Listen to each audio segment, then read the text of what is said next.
desde la calle hasta la UCI.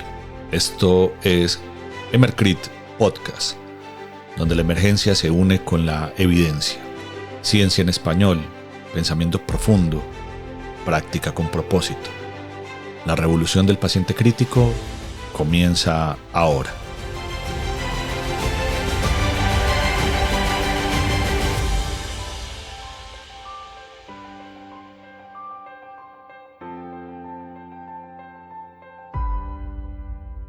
Un saludo muy especial para todos. Esto es Emercrit Podcast al aire, su podcast de atención prehospitalaria, urgencias y cuidado crítico. Saludándoles después de un receso de 2 semanas en los que no pudimos hacer capítulos, pero aquí estamos de nuevo. Vamos hoy a hablar de líquidos en pacientes quemados, cómo reanimar al gran quemado. Este episodio va dedicado muy especialmente a un gran profesor, a un gran amigo, a un gran referente que ha entregado su vida y su conocimiento para los pacientes que desafortunadamente resultan quemados. Para Norberto Navarrete, en la ciudad de Bogotá, en Colombia, en el Hospital Simón Bolívar, en la unidad de quemados, uno de los referentes más importantes para mí de habla hispana de Latinoamérica, una excelente persona, un tipo ejemplar. Para él va este capítulo con mucho cariño, porque la mayoría de los que algo sabemos de quemados se lo debemos a sus enseñanzas y a su activismo. Entonces arranquemos con esto, que es un problema, y que es un problema por múltiples razones. Las quemaduras ocurren durante todo el tiempo, en todas las épocas del año, pero estamos a puertas de iniciar el final del año, donde aparecen por muchas razones muchas más quemaduras. Los servicios médicos prehospitalarios, los servicios de urgencias que les toca recibir pacientes quemados solemos tener problemas importantes, porque no todos los hospitales son centros de referencia para el manejo de quemados. Pero todos los servicios prehospitalarios de emergencia tienen que ser competentes, porque en algún momento de la vida vamos a tener que atender pacientes quemados. El tema de quemados a lo largo de la historia ha estado plagado de bastantes dogmas que parecen inquebrantables y que la gente los ha aprendido y que son herramientas que parece que van a ser útiles para toda la vida. Y si estás pensando, por ejemplo, que nada ha cambiado en los últimos años y que vienes acá a darte cuenta que quizás es una buena idea seguir utilizando la fórmula de Parkland, pues quédate hasta el final, porque la fórmula de Parkland hoy parece que no es una muy buena medida. El paciente quemado ha estado con nosotros durante toda la historia, y es que quemarse por causas accidentales, a veces por múltiples razones, es algo más o menos común. Y cuando las quemaduras sobrepasan el 15 al 20% de la superficie corporal, estas lesiones son muy importantes y generan algo que se denomina hipovolemia masiva no hemorrágica. Y es una condición que conocemos como el choque del quemado, que no es tan evidente como una hemorragia masiva. Pero cuando uno tiene la oportunidad de ver estos pacientes, claramente hay una pérdida muy importante de líquidos, una fuga muy importante en la microcirculación, y que se relaciona, por supuesto, con la superficie corporal quemada. También, por supuesto, con la profundidad. Y es que hemos tenido grandes problemas para definir cuál es la profundidad adecuada. Desde el escenario prehospitalario y en urgencias han existido múltiples maneras de clasificar la profundidad de las quemaduras. Yo creo que la única en la que se puede concordar es en la quemadura superficial o de primer grado. Esa quemadura que ocurre como consecuencia de la insolación. Esa quemadura que no genera flictenas y que generalmente no va a necesitar nunca la reanimación con volumen. Estos pacientes se pueden hidratar vía oral sin ningún problema, y ahí coincidimos todos. Pero para el resto de las quemaduras, cuando hay espesor más o menos moderado, que algunos lo pueden llamar de segundo grado, tipo A, tipo B, tercer grado, para otros hay tercer y cuarto grado, hay algunas dificultades. Y no nos vamos a profundizar mucho en esta definición, pero sí es importante que las quemaduras a partir de segundo grado, cuando ya hay flictena o cuando hay pérdida importante de la piel, entonces va a ser necesario calcular algún esquema para la reposición de volumen. Y ese aspecto es muy importante, y la razón fundamental es que esto va más allá de la mera reposición de líquidos. Esto termina siendo una estrategia para contrarrestar los efectos del choque que se genera y tratar de restaurar el volumen circulante efectivo. todo el propósito es mantener la perfusión tisular adecuada y prevenir la insuficiencia de órganos vitales, que a la postre es lo que termina aumentando la mortalidad en los pacientes quemados. La fisiopatología del quemado es bastante compleja, pero entendemos que los pacientes que pierden la vida como consecuencia de las quemaduras lo van a hacer por un evento que denominamos como un evento bifásico. La mortalidad suele ser precoz en consecuencia a los eventos tempranos, en las, por ejemplo, incendios o en los eventos donde se genera la quemadura. Problemas de la vía aérea, insuficiencia respiratoria por lesión e inhalación, el mismo choque temprano. Pero también puede haber una mortalidad tardía que se puede derivar por una reanimación subóptima o por una reanimación más allá de lo óptimo por sobrereanimar los pacientes. Muchos pacientes van a morir por insuficiencia renal, por sepsis, por falla multiorgánica, y la capacidad de evitar estas complicaciones tardías pues se da precisamente porque yo logré hacerlo adecuado en las 2 primeras horas para reducir estos efectos al final. Así que no importa si yo tengo un paciente que traslado al mejor centro de quemados, en el caso de la ciudad donde vivo, en la ciudad de Medellín, al Hospital San Vicente Fundación, o en la ciudad de Bogotá, al Simón Bolívar, o donde usted me escuche, en México, desde donde me estés escuchando, desde Guatemala, desde Perú, desde Bolivia, Argentina, o desde otros lugares, no importa. Si los pacientes son llevados a los mejores centros de quemados, si la reanimación inicial es una reanimación inadecuada, si la estimación de la superficie corporal quemada no es adecuada, entonces probablemente vamos a tener resultados muy parecidos, muy parecidos, porque definitivamente de las decisiones que se toman tempranamente para poder reanimar los pacientes dependerá mucho lo que viene allí. ¿Cómo empezamos a preocuparnos por los pacientes quemados? Esto es más o menos reciente y es muy desafortunado porque quemaduras han habido durante muchos años. Pero solamente hasta 1921, el doctor Frank Underhill fue que uno de los pioneros que empezó a demostrar que el shock del quemado se debía principalmente a una pérdida masiva de líquido en su fase inicial. Este entendimiento fue muy desafortunadamente entendido por una tragedia, como la mayoría de las cosas que entendemos en medicina, y esta fue por un incendio en un club nocturno en la ciudad de Boston, el Coconut Grove. Allí hubo una gran cantidad de víctimas que generó una motivación que impulsó la investigación sobre la fisiopatología de las quemaduras y la necesidad de administrar grandes volúmenes de cristaloides, de líquidos. De esta investigación surgen las primeras fórmulas de reanimación, como la fórmula de Evans, que quizás hoy prácticamente poco usada, pero sí se tiene en referencia a la fórmula de Evans, que se desarrolla 10 años después del evento en el Coconut Grove, en 1952, da el paso inicial a una forma disciplinada de establecer unos parámetros para poder reanimar nuestros pacientes. Luego sale la fórmula de Brooke, que sentan las bases para lo que conocemos hoy como los sistemas o los enfoques modernos que intentan cuantificar el volumen de reanimación de forma sistemática, organizada y adecuada. Esto busca, por supuesto, tratar de entender que los pacientes que se reaniman de forma adecuada desde la fisiopatología tienen mejores o tendrán mejores posibilidades de supervivencia, pero el debate empieza a ocurrir cuando se decide cuál es la mejor forma de reanimar los pacientes. Ese debate en torno al uso de cristaloides y de soluciones coloidales de coloides por una amenaza y por algo que vamos a hablar mucho hoy que se llama el fluid creep. Ese fluid creep es realmente una de las preocupaciones que hace que exista una transición hacia una reanimación guiada por metas y que tiene que continuar, en que no nos podemos quedar con un valor absoluto. Tenemos pacientes diferentes en condiciones diferentes, por lo que vamos a tener que ser muy cautelosos, pero por supuesto, además, muy lógicos a la hora de hacer todo lo que tengamos que hacer por ellos. El paciente quemado es un reto, es un verdadero reto, y a ese reto no podemos responder con menores condiciones de las que nos exigen.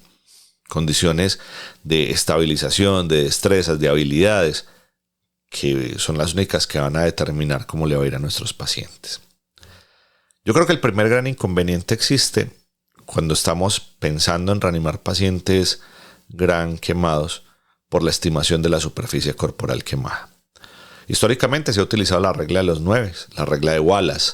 Es una regla clásica, es rápida, es muy práctica en adultos, se hace un poco más difícil en niños, precisamente porque la cabeza tiene un poco más de valor, porque es más grande, pero se hace muy difícil, es menos precisa. El problema de la regla de los 9 es que las personas que no tienen mucha experiencia se aprendieron los 11 9 y el 1%. Y no parece haber mayores problemas allí, hasta que nos damos cuenta que las quemaduras suelen ser irregulares, hasta que nos damos cuenta que las quemaduras suelen tener un patrón moteado, hasta que nos damos cuenta que las quemaduras no son fáciles de determinar en la realidad cuando recién ocurren. Necesitamos experiencia y eso se desarrolla viendo pacientes quemados. Entonces, la regla de los 9, aunque absolutamente bien intencionada, el problema no es la regla, sino quienes la aplicamos, empezamos a tener problemas para poder determinar con certeza cuál es la superficie corporal quemada.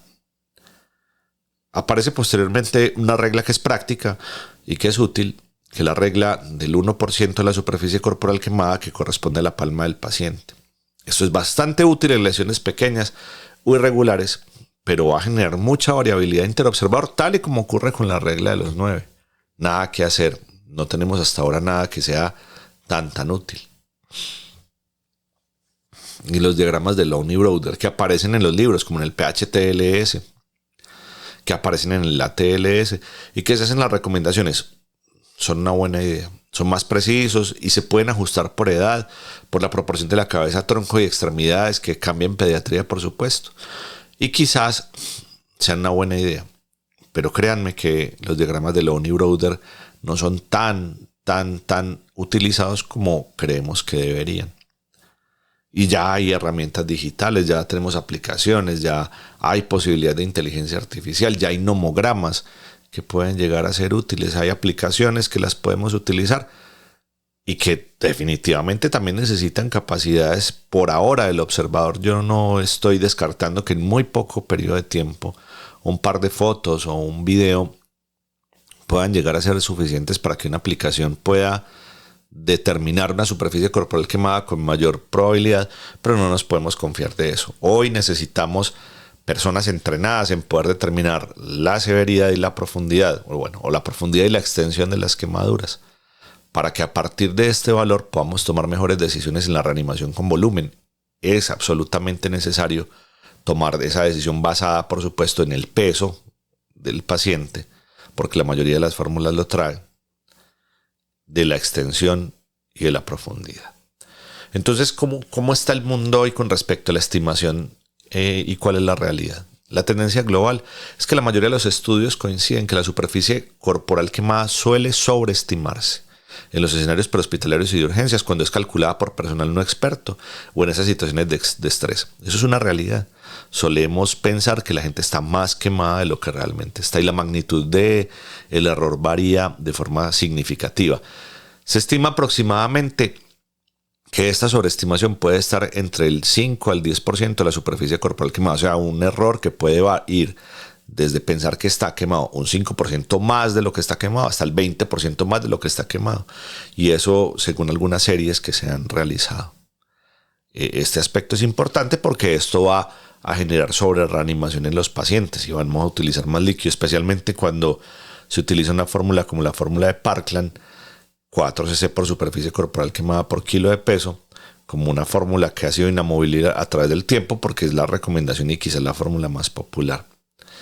La subestimación ocurre con menor frecuencia, pero se ve sobre todo en ancianos, en obesos y en niños, donde la proporción corporal no coincide con la visión del adulto promedio, donde la superficie corporal no es tan fácil de establecer.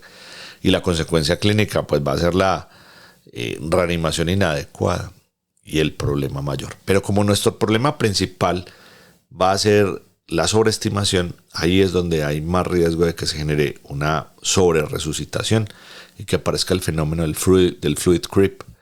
Esto va a generar más edema, más riesgo de síndromes compartimentales, más insuficiencia respiratoria asociada a ese pulmón de choque. Mientras que los que no se pueden estimar adecuadamente, en ellos aumenta el riesgo de hipoperfusión y de choque. Hay algunas concordancias que se han podido establecer y hay algunos expertos que utilizan la escala de Lown y Browder y en ellos la variabilidad se reduce. Pero aún existe un error interobservador que puede ser de aproximadamente del 10 al 15% entre cada observador, de acuerdo a varios estudios que se han publicado. Entonces, el reto más importante, más allá de que te aprendas una tabla, una fórmula, una metodología de reanimación, yo creo que termina siendo muy útil que nos entrenemos en poder establecer la superficie corporal quemada, en que aprendamos, busquemos estrategias para que tratemos de ser un poco más precisos. Esto necesita entrenamiento y probablemente una de las cosas que tenemos que hacer es asociarnos con los centros de quemados de nuestra ciudad, que los sistemas de emergencia puedan ir a rotar allá, puedan ir a aprender de nuestros expertos, de cómo ocurre en Bogotá con nuestro profe Navarrete, cómo puede llegar a ocurrir acá con personas que han dedicado toda la vida, algunos cirujanos plásticos, al manejo de los quemados y que han tenido resultados fantásticos. Ese conocimiento debe absolutamente ser enseñado. Muchos de los programas de medicina de urgencias tienen rotaciones clínicas en un centro de quemados y eso les permite a los especialistas en medicina de urgencias tomar adecuadas decisiones para la reanimación. Pero desafortunadamente muchos de los programas de atención prehospitalaria en Colombia y en la TAM no tienen la fortuna de poder ir a su rotación clínica a una unidad de quemados. Por supuesto, por muchas razones, porque son lugares restringidos, porque no es una muy buena práctica aumentar la cantidad de personas que están allí por el riesgo de infecciones, y eso yo lo entiendo perfectamente, pero sí es muy importante pensar en entrenarnos en el manejo de estos pacientes, que muy desafortunadamente hoy cuando les hablo, acaba de haber un evento en la Ciudad de México, en Iztapalapa, donde hay muchas personas que terminan lesionadas y quemadas por un desafortunado accidente. Mis amigos de México son excepcionales en atención prehospitalaria, en urgencias, y sé que hicieron todo lo posible para manejar muy bien a sus pacientes. Pero miren, esos eventos ocurren y ocurren en cualquier momento, en cualquier lugar, y se convirtió en un evento de múltiples lesionados, quemados. Aquí en la costa atlántica, en Colombia, ha pasado, muy desafortunadamente han habido accidentes donde un par de ocasiones ha ocurrido que un camión cisterna se volca y la gente va a tratar de recuperar algo de combustible, por las razones que sea. Eso no es importante ahora y mucho menos juzgar, pero lo que se ha pasado es que muchas personas estaban al lado de un camión cisterna volcado y muy desafortunadamente una chispa desencadenó un incendio que dejó muchas personas lesionadas y muchas de ellas no pudieron ser trasladadas de la forma adecuada ni reanimadas inicialmente, porque las fórmulas de reanimación con líquidos, por ejemplo la fórmula de Parkland, dice o indica que se debería calcular la administración de volumen desde el momento en el que se genera la quemadura. Yo les quiero contar que, por ejemplo, acá en Colombia, en algún momento, en una población que queda entre Antioquia y Chocó, la verdad es que no estoy muy seguro si es de uno u otro departamento, pero sé que está probablemente más en Chocó. Hace algunos años, sobre esa población había un poliducto, un tubo que transporta gasolina, y por acciones al margen de la ley parece que se estaba extrayendo combustible, hubo una fuga y en esta población que si no estoy mal se llama Machuca, hubo un gran incendio. Y eso estaba, no sé, a muchas horas de la ciudad de Medellín, que era la capital más cercana en ese momento para poder atender quemados. Y solo hasta que pasaron un par de horas, 2, 3 horas más, llegan los primeros helicópteros de la Fuerza Aérea Colombiana a apoyar a las personas, y había una escena dantesca donde había muchas personas quemadas, con grandes partes de la superficie corporal quemada, y las personas que iban a apoyar tenían un gran problema. ¿Cuánto líquido le pongo? Porque podrían estimar la superficie corporal quemada. Cuando uno se demora 15 o 20 minutos en llegar a la escena y empezarlos a reanimar, no se convierte en un lío. Pero cuando llevas 2, 3 o 4 horas, porque este lugar estaba muy lejos de Medellín, y mientras todo el despliegue llega hasta ese lugar y hasta que las personas pueden ser atendidas pasa mucho tiempo, entonces si utilizo la fórmula de Parkland, cuyo cálculo está diseñado para que la mitad del volumen total se administre las primeras 8 horas, ahora no se haga en 8 horas, sino en 4, eso tendrá alguna consecuencia, la velocidad de la infusión del medicamento. Pues no hay estudios, no hay muchos estudios que hayan demostrado cuál es el impacto de los pacientes cuando por alguna razón de la vida se tiene que esperar para iniciar la reanimación con volumen. Eso no suele suceder. Generalmente hay alguna posibilidad de iniciar de alguna manera la reanimación. En este caso no fue sencillo y obviamente con la cantidad de quemados se desbordó toda capacidad de su centro asistencial, donde hicieron los mejores esfuerzos, pero pues no había tanto lactato de Ranger como para poder atender la cantidad de gente que allí se lesionó. Entonces estas cosas pasan y seguirán pasando. Así que básicamente con respecto a estimar la superficie corporal, la idea es que deberíamos utilizar tablas como Lowney Browder, especialmente para los pacientes que van a unidades de cuidado intensivo, para los niños. Es una buena idea. La regla de los 9 y la palma no son una mala idea, pero tengan en consideración que no es fácil, que pueden generar algún error y que tienden a sobreestimar. Tengan eso en consideración y que la sobreestimación es más frecuente que la subestimación y que esto está directamente asociado a complicaciones relacionadas con el líquido que se utiliza. Entonces, ese aspecto es muy importante. ¿Qué dice o qué ha dicho entonces la evidencia? Las guías de la Asociación Americana de Quemados, de la American Burn Association, indican que los métodos estándar pueden tener discrepancias y eso lo hemos establecido, pero hay un par de estudios muy importantes. Hay un estudio que se publicó en el 2023 que trataba de estimar el área corporal total quemada, que lo realizaron Ho y colaboradores, y encontraron que habían diferencias muy grandes entre la superficie corporal estimada por los servicios de referencia, o sea, por las unidades de quemados, con respecto a los valores reportados de los centros que remitían. En muchos casos esos centros no tenían mucho conocimiento y solían sobreestimar la superficie corporal quemada, como lo hemos hablado. Entonces, en general, estos métodos rápidos, como la regla de los 9, los métodos de las palmas, tienden a sobreestimar. Hay otro estudio adicional que se publicó en el 2024, que es el Burn Science Estimation, una historia remarcable de Carruger, y revisa lo histórico y las variaciones. Es un estudio que les voy a recomendar muy especialmente, que le peguen una mirada, porque sí vale la pena mirar cómo nos hemos comportado en el tiempo. Entonces, dejando el problema a un lado de la estimación o la sobreestimación, vamos a hablar un poquito de la fisiopatología detallada y el fundamento biológico de la pérdida de líquidos y de por qué esto no es un asunto tan sencillo. Así que, retomando lo de la fisiopatología de la quemadura, la fisiopatología del shock por una quemadura es un fenómeno muy complejo, pero tiene unas diferencias fundamentales diferentes a otros traumas, y esto lo podemos considerar claramente un trauma. Y a diferencia del shock hipovolémico causado por hipovolemia, por hemorragia, por sangrado, en el quemado se produce claramente una hipovolemia masiva que no es hemorrágica, que se deriva de ese cambio dramático en la microcirculación. Hay una lesión térmica inicial que desencadena una respuesta inflamatoria sistémica. Hay una liberación tremenda de factores inflamatorios, de citoquinas, y esa cascada de mediadores inflamatorios va a tener cambios vasculares muy importantes, donde, por supuesto, además de las lesiones que se generan en la microvasculatura, se va a generar un aumento en la permeabilidad vascular. Estos mediadores, estas prostaglandinas, prostaciclinas, leucotrienos, tromboxanos, bradiquininas y demás, van a actuar sobre toda la vasculatura, sobre toda la economía. Y esta acción combinada va a generar una vasodilatación generalizada y el aumento de la permeabilidad, que no va a reducirse solamente al lecho quemado. Y esto es muy importante entenderlo, porque la permeabilidad vascular va a aumentar en todos lados, no solamente como uno creería inicialmente, que es sobre los lechos cruentos de la quemadura. Y este incremento de la permeabilidad capilar hace que el endotelio pierda la función de barrera. Se va a extravasar mucha agua con electrolitos y obviamente van a haber pérdidas de proteínas plasmáticas de gran peso molecular.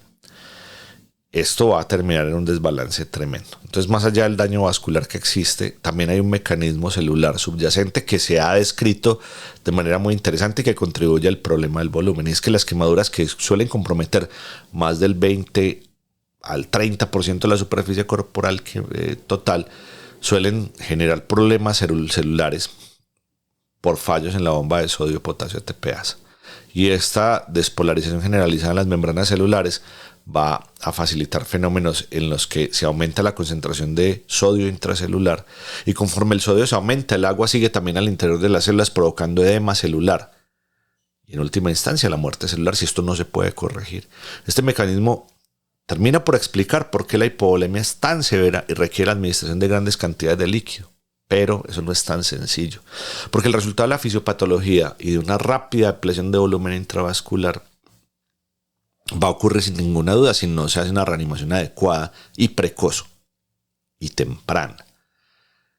Y este es uno de los aspectos que no se puede dejar a un lado.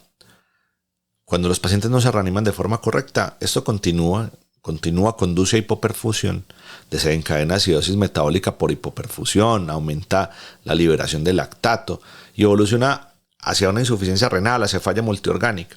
Pero el problema también ocurre con la reanimación con líquidos. Por lo tanto, esta emergencia tiene que ser manejada de forma sostenida, adecuada y bien monitorizada durante esas primeras horas, porque el pico máximo de liberación de citoquinas ocurre entre las 12 y las primeras 24 horas después de la lesión.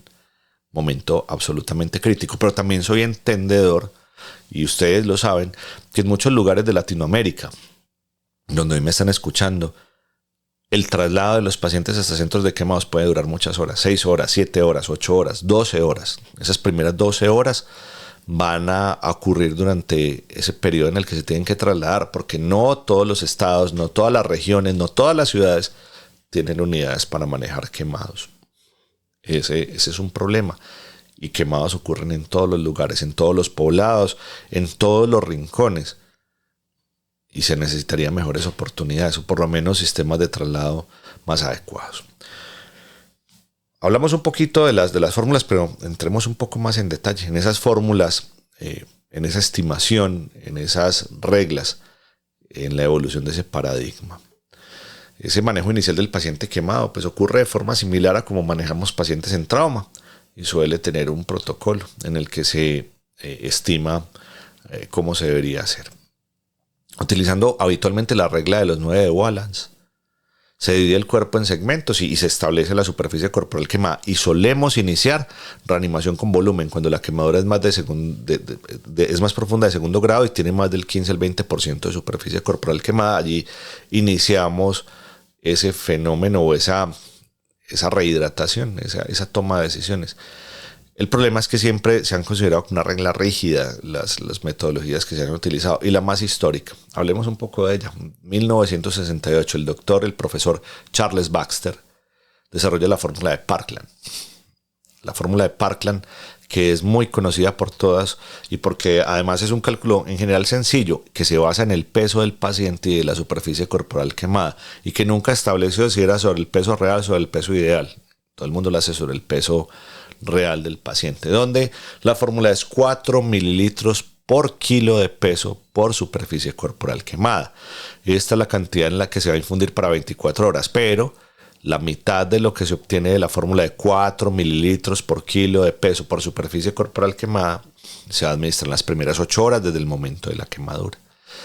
El líquido de elección que se establece en la fórmula es lactato de Ringer. Además, también desarrollado por el Dr. Baxter. Entonces, esta es una fórmula muy importante, pero que hoy ha demostrado que la fórmula de Parkland es bastante responsable del fluid creep. No por ser una fórmula o la fórmula de Parkland probablemente, sino porque 4, además de la sobreestimación, tiende a ser un problema mayor.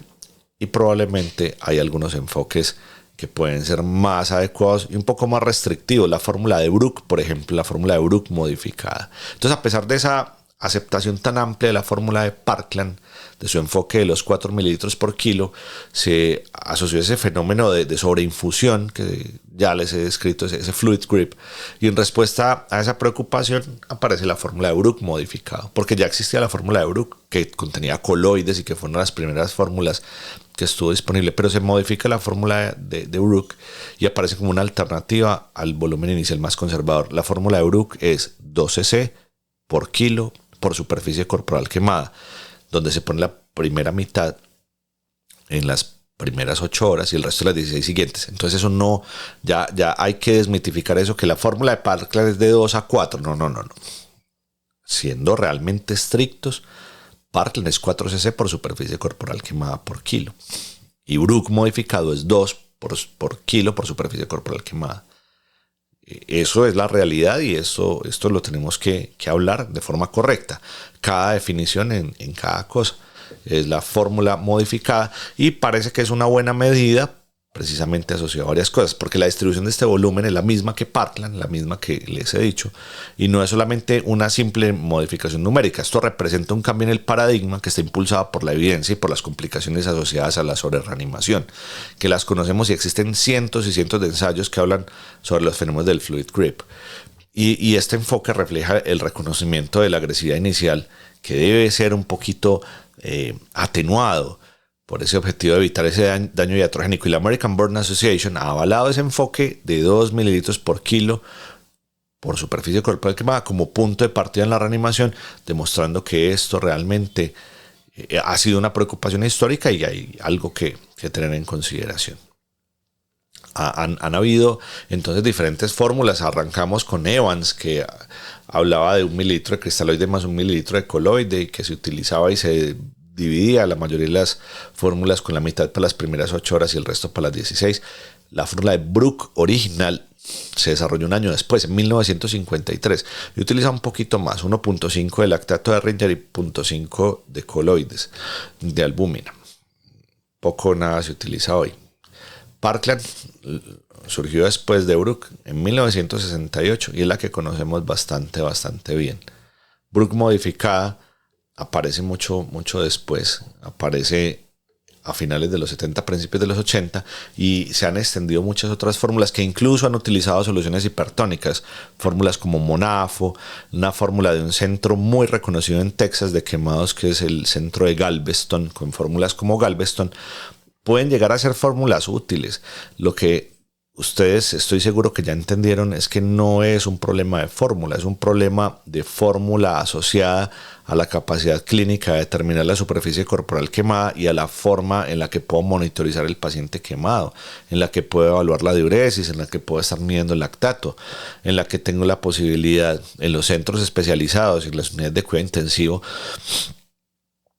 de medir parámetros hemodinámicos más avanzados, por ejemplo, con un catéter en la arteria pulmonar y evaluando con medidas hemodinámicas invasivas la posibilidad de evaluar con termodilución cómo se encuentran las resistencias vasculares, que es una medida más objetiva que cualquier otra que se pueda utilizar solamente para establecer presión arterial, que no tiene una relación directa. Entonces, en esos lugares como en Galveston, pues probablemente hay mejores posibilidades de tomar mejores decisiones porque hay mayor monitoría.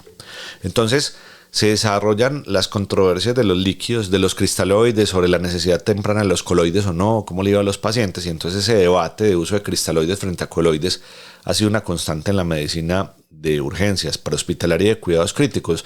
Muy desafortunadamente en la TAM, en los escenarios prehospitalarios no solemos tener coloides porque han demostrado su inferioridad en muchos estudios y en muchos escenarios, en muchos. Y es que en ese manejo del paciente quemado, pues este debate no ha sido la excepción. Los cristaloides terminan siendo soluciones muy baratas, son moléculas pequeñas que se mueven libremente y que por su concentración ayudan a mover un líquido de un espacio al otro, mientras que los coloides se favorecen desde la presión coloidosmótica y la albúmina y los almidones y demás. Son moléculas más grandes que pues aparentemente pueden estar más tiempo en el espacio intravascular, y eso parece una buena medida. Por eso históricamente las fórmulas de reanimación como Evans, como Brook, incluían coloides desde el inicio. Pero después aparece Parkland y desarrolla su fórmula que omitió los coloides en las primeras 24 horas y se basaba en la compresión de la hiperpermeabilidad capilar masiva que caracteriza el choque del quemado, de la comprensión de la microcirculación. Y este razonamiento era que durante esta fase las proteínas de los coloides se iban a extravasar al espacio intersticial y estas iban a través de su capacidad coloidosmótica a traer más líquido, y esto iba a empeorar mucho más el edema, especialmente en el pulmón.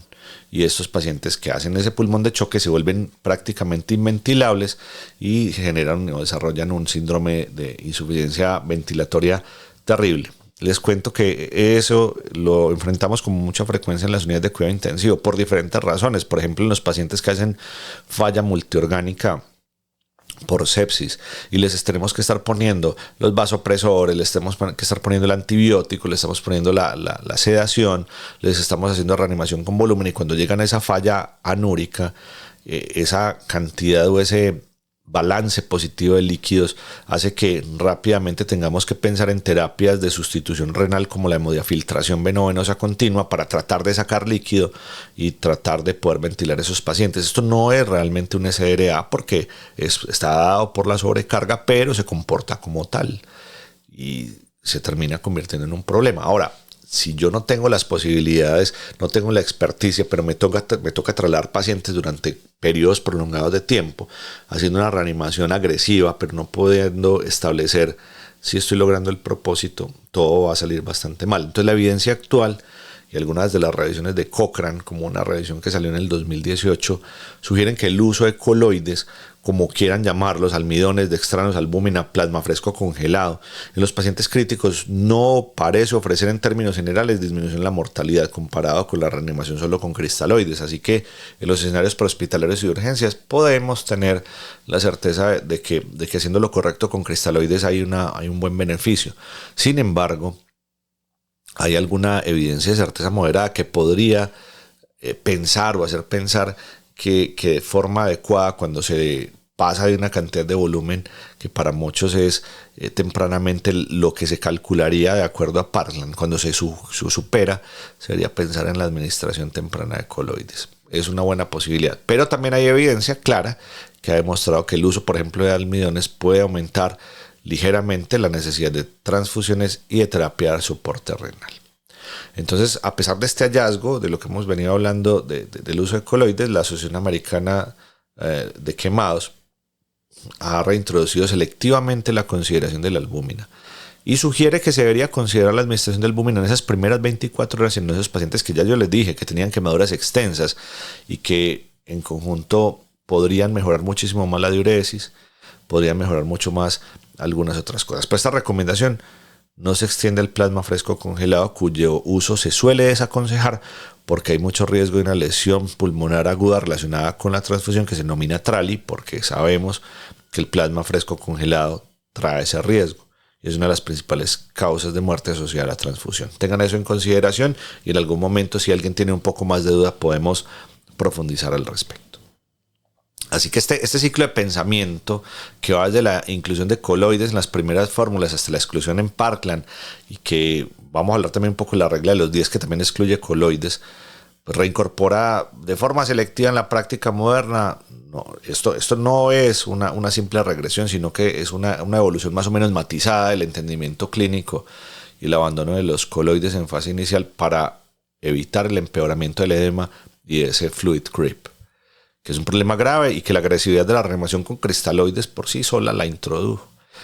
Y la reintroducción de la albúmina se presenta ahora como una estrategia de rescate o un adjunto que podría mitigar de cierta manera los efectos de la sobrecarga de cristaloides. Y esta es una reevaluación constante de la evidencia y del riesgo-beneficio.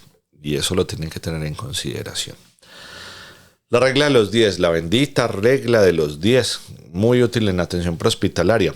Para los que me escuchan y son más de cuidado crítico, no están muy cercanos a ellos, hay una regla que enseñamos y que me parece que es útil. No hay mucha ciencia a partir de esta, y a partir del año 2010 es donde se empieza a generar este cambio significativo. La regla de los 10, que también se llama ISR o el ISR Rule of Tens, la regla de los 10, es una fórmula muy simplificada que sirve para estimar la velocidad inicial de administración de líquidos, habitualmente de cristaloides como lactato de Ringer, y si hubiera disponibilidad de soluciones multielectrolíticas como Plasma-Lyte. Entonces la fórmula es bien interesante. ¿Cómo se hace? Lo primero que se hace es estimar la superficie corporal quemada, como todas las fórmulas, pero hay que redondearla, hay que aproximarla a la decena más cercana. Es decir, si alguien se quemó el 63, entonces lo aproximamos al 60. Si alguien tiene 78, al 80, por ejemplo. Y ese valor lo vamos a multiplicar por 10. Lo vamos a multiplicar por 10. Lo vamos a multiplicar por 10 en adultos de 40 a 80 kilos. Entonces, por ejemplo, una persona que se quemó el 70% de la superficie corporal por 10, serán 70 por 10, serán 700 mililitros por hora. Pero hay un cambio significativo. Si el paciente pesa más de 80 kilos, deberíamos añadir más. más, un poquito más, 100 mililitros por cada 10 kilos adicionales por encima de 80. O sea que si mi paciente tiene el 70% de la superficie corporal quemada y pesa 90 kilos, entonces yo le voy a poner esos 700 más 100 más, serían 800 mililitros por hora. Es más o menos fácil de calcular, es más o menos fácil de tener en consideración y queda en valores que se han medido intermedios entre Parkland y Brook modificado.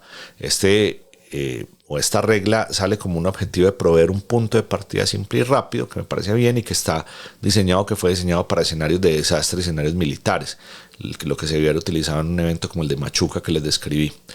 ¿Cómo arranca esto? Entonces, esa regla de los 10 fue desarrollada y se tiene evidencia que ocurrió aproximadamente en el 2010. Fue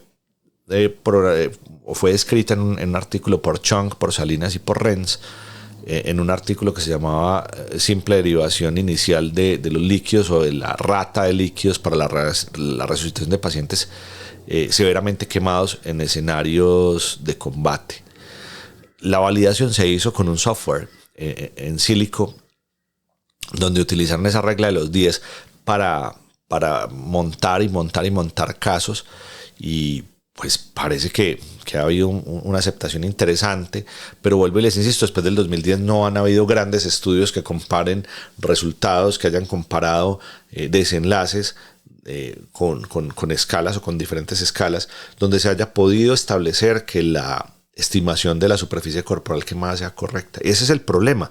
Entonces, que hoy yo les pueda decir, definitivamente en los sistemas prehospitalarios del mundo, la regla de los 10 va a ser la fórmula infalible con la que van a disminuir el fluid creep, no es un adecuado consejo, pero ténganla en la cabeza, tengan la regla de los 10 en la cabeza, que podría ser una muy buena forma para reanimar los pacientes, y pues parece que funciona bien. Entonces, el 2010 arranca, el entorno militar norteamericano nos entrega esta fórmula, la fórmula que se desarrolló en el US Navy Burn Center, en la unidad de quemados de los Marines en los Estados Unidos, y parece que es una decisión bastante interesante.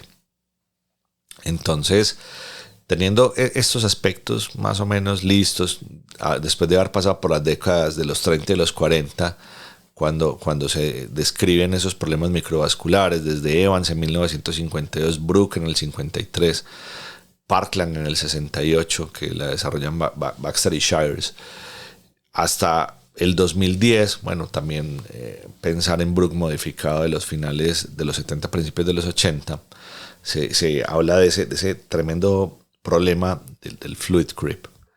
Vamos a hablar un poquito de fluid creep, pero les quiero dejar solamente lo último de la regla de los 10, lo ultimito. En ese mismo estudio que les dije, en el de Shunk, que se publicó en el 2010, la simulación computacional se hizo en 100,000 pacientes virtuales de diferentes pesos y superficies corporales quemadas. La regla de 10 produjo tasas de infusión que se dieron entre Brook y Parkland en el 87.8% de todos esos 100,000 casos. El 12% quedó por debajo de Brook y solamente el 1% superó Parkland. Entonces, eso es importante que lo tengan en consideración porque es una fórmula realmente más balanceada.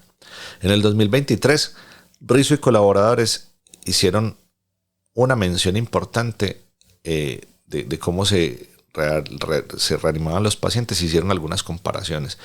Utilizar 2, 3 y 4 mililitros por kilo versus la regla de los 10. La regla de los 10 generó volúmenes intermedios a 24 horas, mientras que las fórmulas más altas llegaron a muchas más cargas de líquidos, pero no hubo diferencias significativas en la mortalidad a 7 días. En 2021, en Lipicont, se publicó una revisión que reconoce la regla de los 10 como una opción válida y aceptable, y parece que vale la pena tenerla en consideración. ¿Cuáles son las debilidades? Hay varias limitaciones. Una de ellas es que no aplica para los extremos de peso. No está o no es útil en niños, y en las personas con mayor peso estará limitado sus resultados. De los 40 a los 80 funciona muy bien. Después de los 80 hay que ajustar un poco más. Solo está la tasa para las primeras 24 horas, pero no reemplaza cálculos posteriores. Pueden haber riesgos, por supuesto, importantes. Ya saben que 12% de los casos están por debajo de Brook y eso podría ser subreanimación.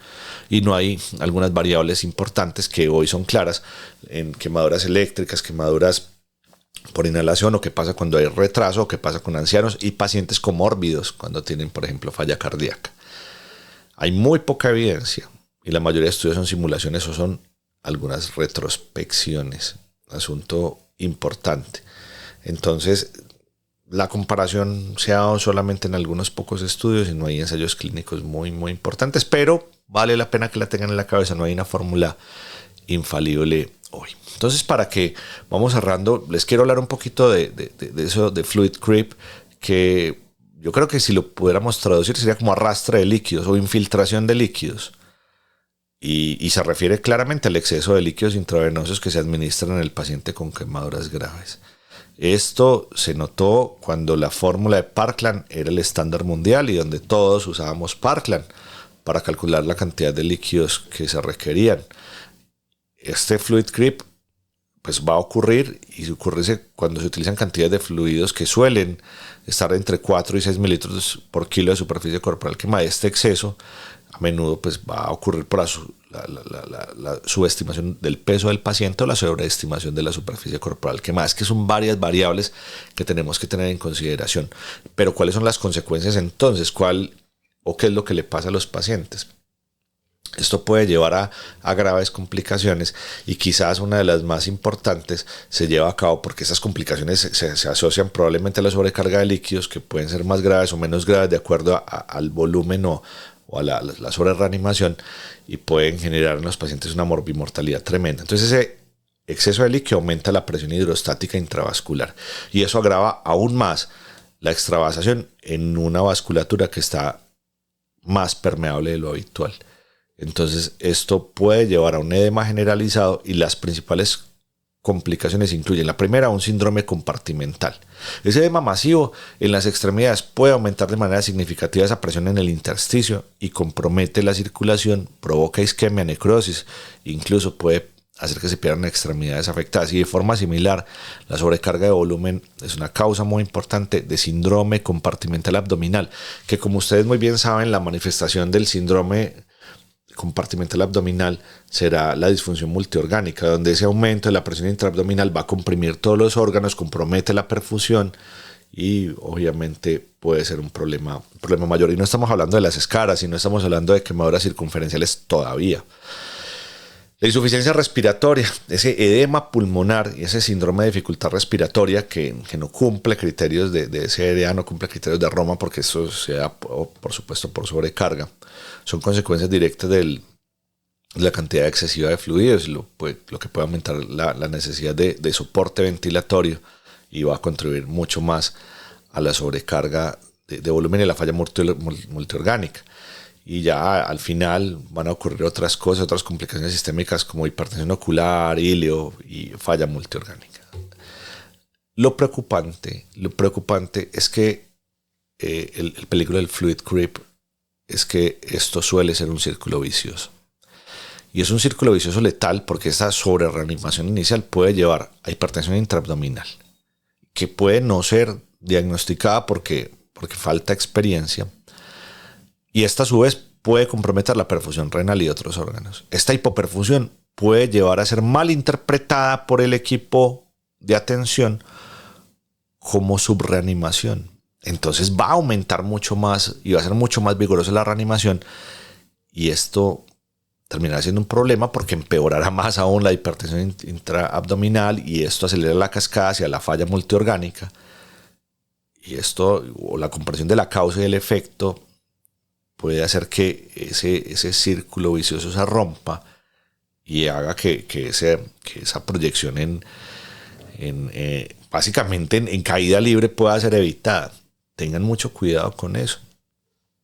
La estimación de la hipertensión intraabdominal es muy difícil y cuando el paciente llega a la unidad de cuidado intensivo, una de las medidas de monitoría en el paciente gran quemado pues será por una sonda vesical de 3 vías para poder con un transductor de presión de forma subrogada medir la presión intraabdominal y tener valores adecuados de PIA y dar el manejo que sea correspondiente de acuerdo a eso, pero tenerlo en la cabeza y poder entender que el paciente que está haciendo falla multiorgánica probablemente no sea subreanimado y en la unidad de quemados pensar en que ese paciente que tiene aumento de la presión intraabdominal y que está bien reanimado puede necesitar ser montado a terapia de reemplazo, a terapia de una hemodiafiltración veno-venosa continua. Ese aspecto es muy importante. Entonces, porfa, no olviden las complicaciones del fluid creep, que van a ser síndrome compartimental en extremidades, el síndrome compartimental abdominal y su círculo vicioso, edema pulmonar, que va a hacer que ese paciente sea muy difícil de ventilar, la falla renal aguda y demás. Vamos a hacer conclusiones y vamos a cerrar este encuentro que a mí me parece maravilloso, y es que el problema entonces no es una fórmula. Hoy les invito a que cambien la forma de pensar y no piensen que solamente existe una y que definitivamente la gente se tiene que aprender a rajatabla una fórmula. Nuestro pensamiento no puede ser tan taxativo, tenemos que pensar en variables en las que nos tenemos que entrenar, en la determinación de la superficie corporal quemada, en determinar más o menos el peso del paciente adecuado, en monitorizar la administración de líquido, en tomar decisiones con respecto a cuál líquido, en no ser tan taxativos cuando decimos es que solo se puede usar lactato de Ringer, es la elección, pero si en algún momento sufrimos de la escasez mundial que estamos sufriendo de medicamentos, si nos toca reanimar a alguien con solución salina, quizás no le vaya tan bien, pero es mejor que nada. No vamos a reanimar pacientes con dextrosa claramente porque no va a aportar nada, pero la solución salina tampoco es que sea la peor catástrofe. Los pacientes puede que les vaya mejor con soluciones multielectrolíticas. Claramente la administración masiva de solución salina con su cantidad tremenda de cloro va a empeorar la acidosis, pero no reanimar a un paciente va a hacer que todo salga muy mal. Uno a los pacientes les debería dar lo que merecen, pero no siempre lo tenemos disponible, y ese aspecto termina siendo muy importante. Por favor, traten de trasladar a sus pacientes y reanimarlos con una monitoría continua que permita establecer frecuencias cardíacas. Con esto puedo saber si el paciente está bien reanimado y además si persiste con dolor. Tratar de establecer presión arterial. A veces no es tan fácil en los pacientes gran quemados. Muchas veces será muy difícil poder establecer lactato sérico, hematocrito cuando se pueda. Y ya en las unidades de cuidado intensivo, todo lo que necesitamos para poder establecer cómo está el débito urinario, cómo están los electrolitos, cómo se encuentran los pacientes cuando tengo la posibilidad de evaluar a monitoría avanzada como la termodilución transpulmonar, y con ello tomar las mejores decisiones. En esto que queda y con lo que se viene al final del año, los pacientes esperan de ustedes el mayor compromiso, esperan de ustedes el mayor entrenamiento. Los pacientes no escogen quién los atiende, y aunque muchas veces nosotros podamos entrar en debates éticos, porque mucha gente va a terminar quemada por pólvora, porque mucha gente va a terminar quemada porque va a estar en algún estado de alicoramiento y van a haber accidentes porque la gente monta a cocinar en las calles. En Colombia, en el lugar donde yo vivo, hay una tradición muy popular que es montar una especie de caldo que se llama sancocho, hacer un postre que se llama natilla, y mucha gente lo hace en la calle y muchas personas se van a la olla y resultan gran quemadas. Nosotros no tenemos que juzgar a nadie, tenemos que dar lo mejor de nosotros para atender a nuestros pacientes y entender que esa persona es un padre, es un hijo, es una persona que nunca hubiera deseado que le pasara esto. Quemarse es un drama que puede cambiar la vida de manera impresionante. Este capítulo, además de Norberto, se lo quiero dedicar muy especialmente a David. David fue uno de mis estudiantes de atención prehospitalaria, un estudiante muy brillante. David se motivó a estudiar atención prehospitalaria porque cuando era niño, es una plaga, David es una plaga, pero es un tipo tremendo. Cuando me refiero a una plaga, es un tipo inquietísimo. Cuando era niño tuvo una quemadura tremenda. Yo estimo que con las cicatrices de David se haya quemado más del 75% de la superficie corporal quemada. Y David fue rehabilitado de forma adecuada. David fue reanimado y pasó en la unidad de quemados del Hospital San Vicente Fundación varios tiempo. Y el doctor Marco Hoyos, un referente absoluto en el manejo de quemados, le dio una oportunidad muy importante con sus tratamientos, con su conocimiento, con todo. Y David pudo ser y convertirse en tecnólogo en atención prehospitalaria, en paramédico. Y él es la viva voz de que se puede llegar a cambiar la vida de los pacientes quemados si se hace todo lo correcto. David hoy tiene sus hijos, es un excelente paramédico y es una excelente persona a quien le mando un saludo muy especial. Nos encontramos el próximo viernes para que hablemos de vasopresores, para que hablemos de administración de adrenalina en bolo, para que hablemos de las consideraciones de la administración de vasopresores en los escenarios más inusuales. En la unidad de cuidado intensivo es de todo el tiempo y creo que no nos vamos a extender allá. Vamos a hablar de lugares inusuales, de lo que implica montar norepinefrina, adrenalina, vasopresina, segundo vasopresor, vía periférica seguridad en este escenario prehospitalario de urgencias. Un saludo muy especial a todos, espero poder seguir continuando con ustedes cada viernes, las cosas se hacen difíciles, pero esta cita no me la pierdo y les agradezco a las personas que están acá cada episodio dándome ánimos, ofreciéndome qué tema revisar. De verdad los llevo en mi corazón. Un abrazo y recuerden que este espacio de Mercrit es para ustedes, donde se encuentra la ciencia con la evidencia, su podcast de atención prehospitalaria, urgencias y cuidado crítico. Nos vemos el próximo viernes.